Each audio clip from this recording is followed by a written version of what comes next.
Students, welcome to my channel Make Physics Easier by Mayur Agarwal. Today we are starting with the topic laws of motion. Okay, but video start करने से पहले मैं आपको बता दूं, अभी जिन लोगों ने मेरा चैनल अभी तक सब्सक्राइब नहीं किया है, मेरे वीडियोस लाइक नहीं किए हैं, वो बहुत जल्दी सब्सक्राइब करें, वीडियोस लाइक करें, और अगर कोई कमेंट है, कोई सजेशन है, then you can write in the comment box. So without any delay let's start with the video. आज का हमारा जो टॉपिक है मेन, वो है लॉज ऑफ मोशन. लेकिन जो मैंने उसके सब टॉपिक्स लिए they all are related to forces. तो मैं आपको सबसे पहले क्लियर कर दूं, we have 3 laws of motion which were given by Newton, but all those laws are the explanation of forces.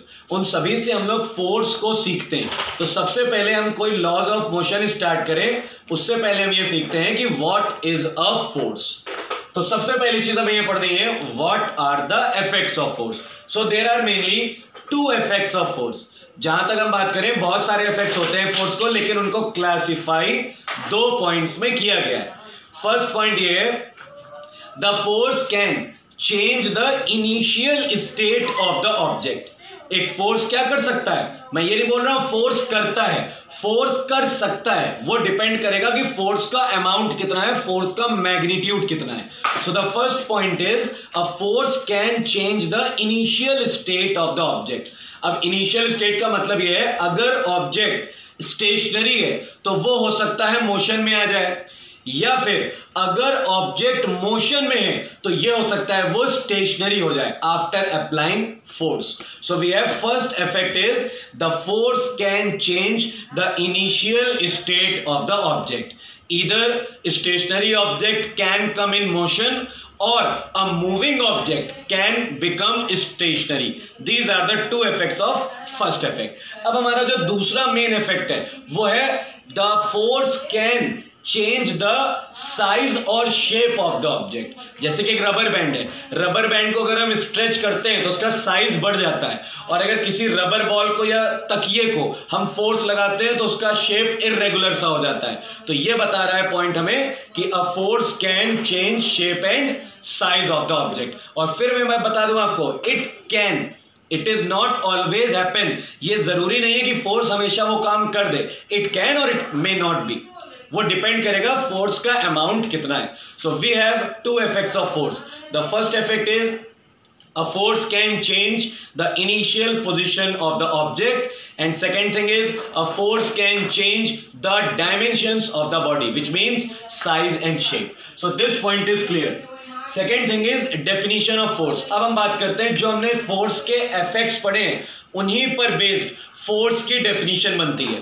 What is the force? So basically force is a push or pull.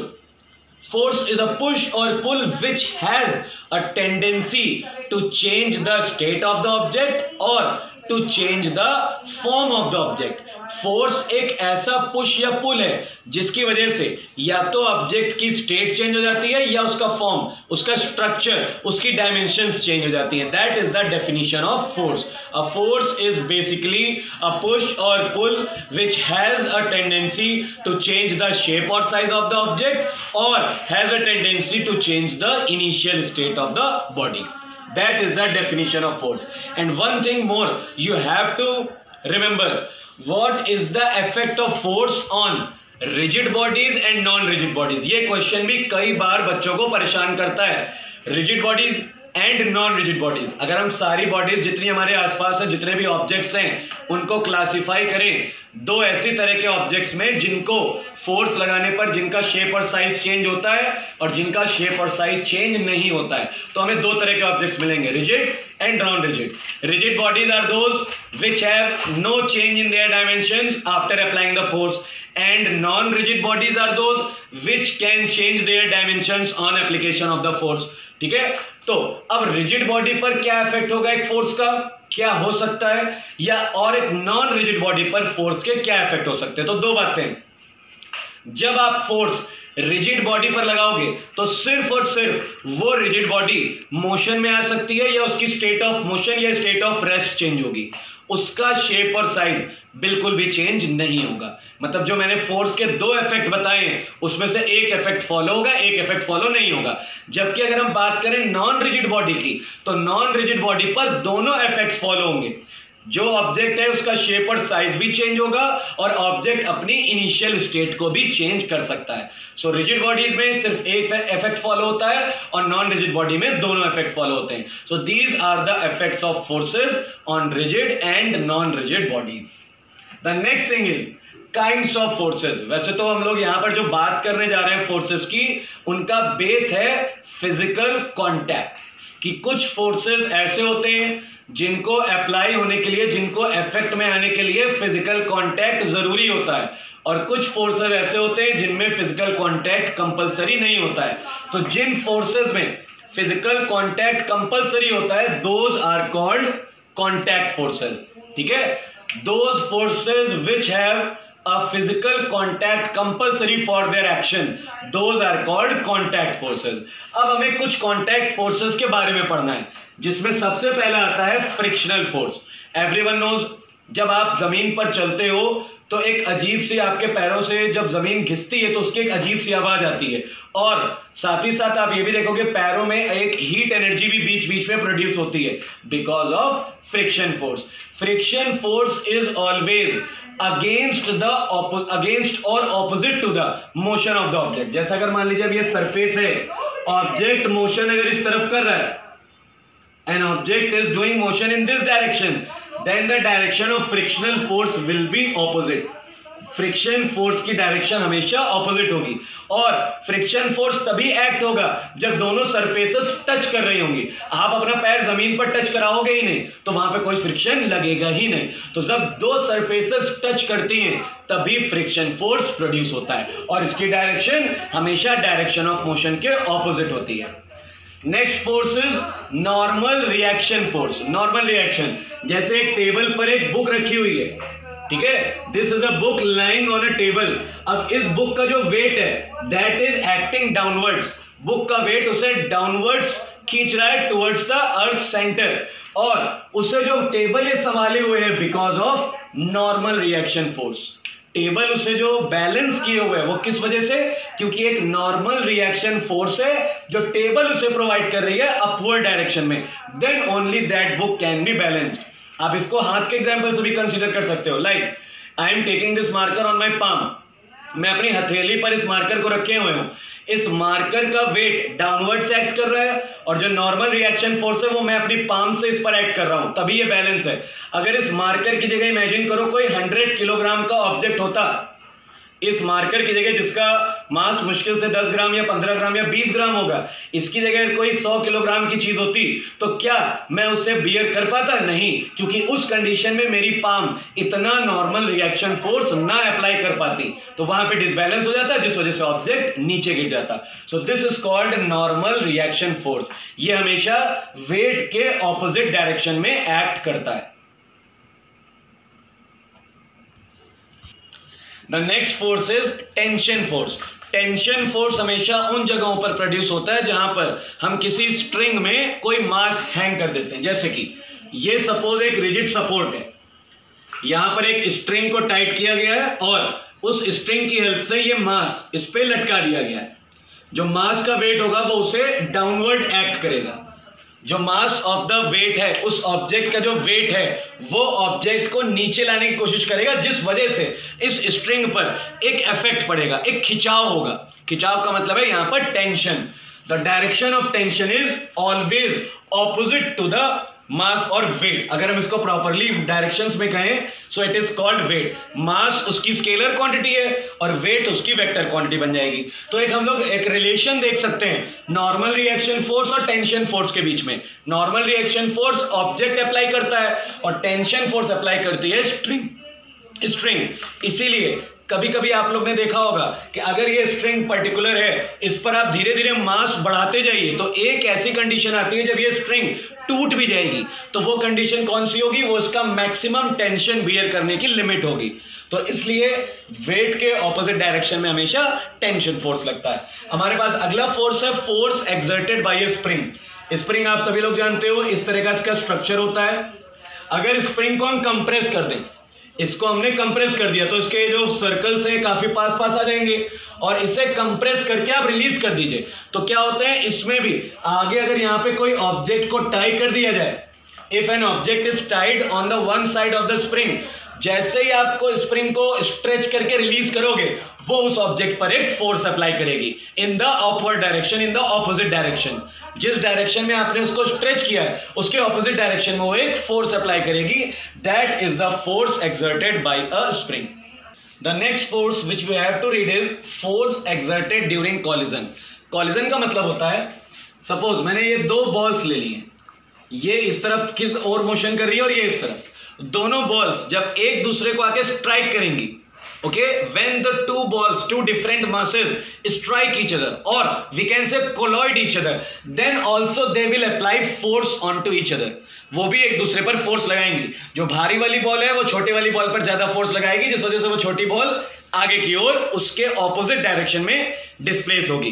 That is called force exerted during collision. मतलब टकराने से, दो objects के एक दूसरे से टकराने से जो फोर्स प्रोड्यूस होता है, that is called force exerted during collision. तो इस तरह हमने पांच, totally we have studied 5 contact forces: frictional force, normal reaction force, tension force, force exerted by a spring and force exerted during collision. ये 5 तरह के हमने कॉन्टैक्ट फोर्स पढ़े। So we have all these 5 contact forces. After that we have non contact forces, those forces which do not want any physical contact। ऐसे forces जो बिना physical contact के भी अप्लाई होते हैं, those are called non contact forces. ठीक है बेटा, जिन फोर्सेस को अप्लाई होने के लिए जरूरी नहीं है कि फिजिकल कॉन्टैक्ट हो ऑब्जेक्ट्स के बीच में, those are called non contact forces. जिसमें से हमारा पहला टाइप है gravitational force. Gravitational force, you know, the force exerted between every mass, each mass in the universe, or each mass is applied a force onto other।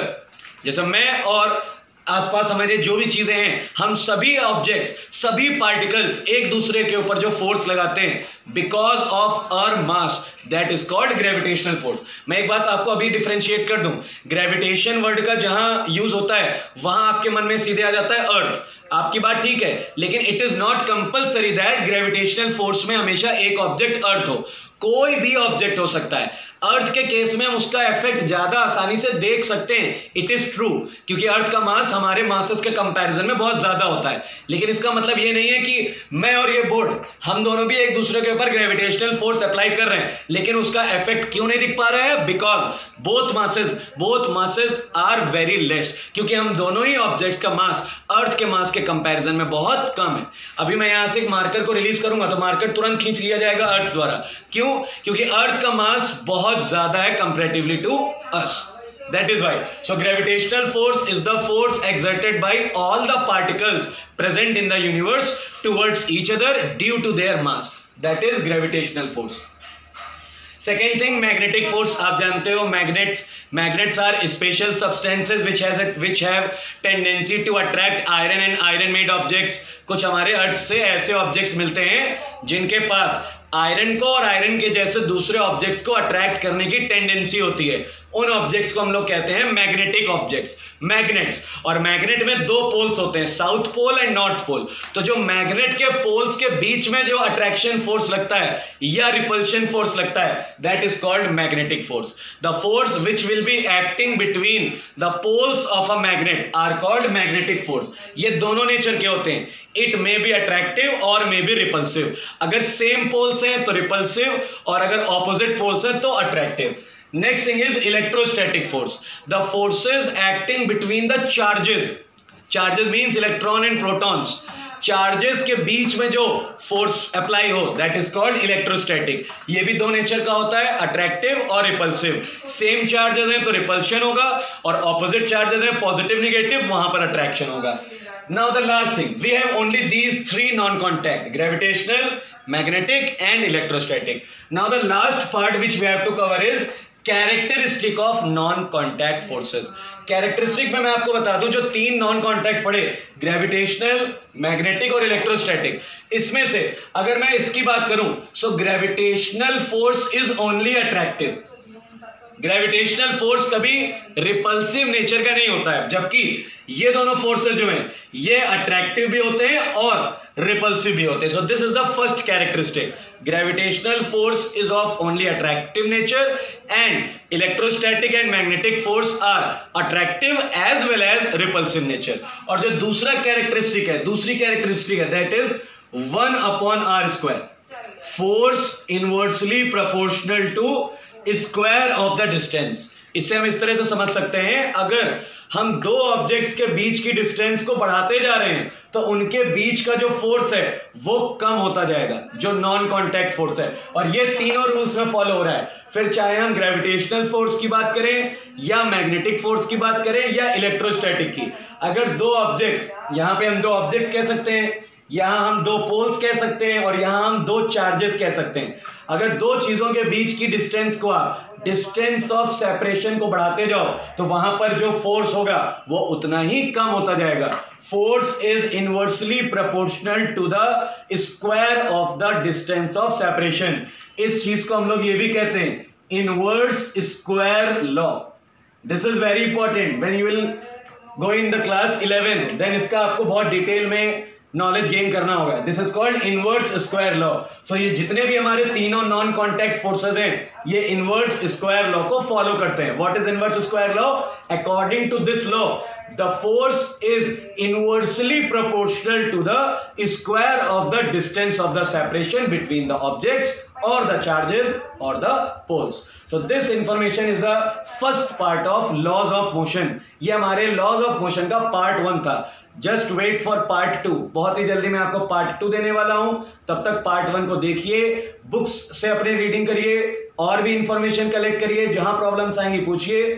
Thank you for today's video.